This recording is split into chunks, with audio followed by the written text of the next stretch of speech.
All presidential ballot papers have arrived in the country 5 days to the general elections to be held on August the 9th. IEBC commissioners who received the ballot papers at their warehouse said the commission has distributed 90% of poll materials, including ballot papers for other positions in 35 counties and 216 constituencies. IEBC says distribution of presidential ballot papers will be done on Friday and Saturday, with the Electoral Commission expected to airlift ballot papers in 5 counties prone to cases of insecurity. Training of polling officials is still ongoing in many counties. This report was produced by our very own Joroge Gatete. A heavy contingent of police officers along Likoni Road escorting presidential ballot papers to the IEBC warehouse.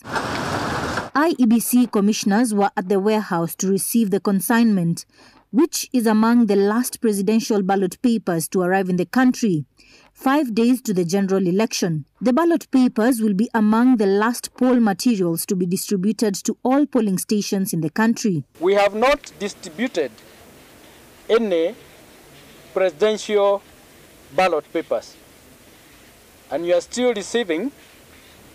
The last bunch is supposed to arrive this evening. This morning, we received about 916 ballots at around 5 o'clock in the morning. Wanderi says that the commission has distributed 90% of the election materials, including ballot papers for the governor, Senate, woman representative, member of parliament and ward representative seats, KIMS kit, ballot boxes and booklets. The total number of ballots distributed so far is 2,053.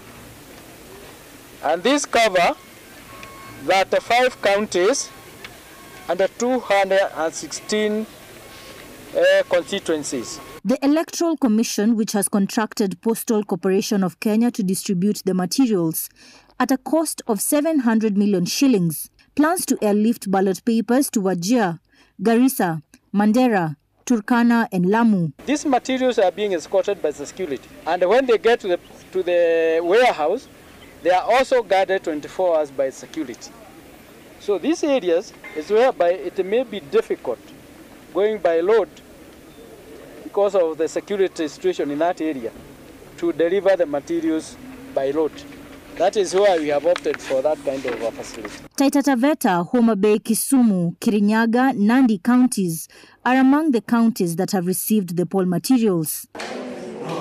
Meanwhile, training of poll officials is still ongoing across the country, with most of those mandated to take charge at the polling stations, taking their oath of secrecy ahead of the election day. We have accurate number of ballot papers as per the registered voters per polling station.